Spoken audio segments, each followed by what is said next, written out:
ઉના તાલુકા એલસીબીને મળી મોટી સફળતા। 210 કિલો નકલી ઘી તથા નકલી માખણનો જથ્થો પકડી પાડ્યો।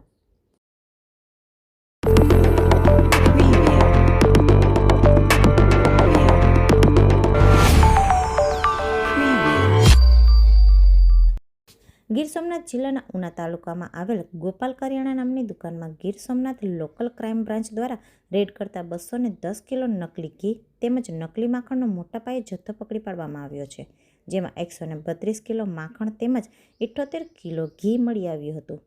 પોલીસ દ્વારા આ મામલે તાત્કાલિક ફૂડ એન્ડ ડ્રગ વિભાગને જાણ કરવામાં આવી હતી, જેમાં ફૂડ વિભાગની ટીમ તાત્કાલિક ઘટના સ્થળે પહોંચી ઘી તેમજ માખણના સેમ્પલ લઈ ઘી માખણની સીઝ કરવામાં આવ્યું હતું, જેમાં એક ચોંકાવનારી વિગત પણ સામે આવી હતી। દુકાનના માલિક મિલન મનસુખ ગોરખિયાનું ફૂડ એન્ડ ડ્રગ વિભાગનું લાયસન્સ 9 મહિના પહેલાં જ સમાપ્ત થઈ ગયું હતું।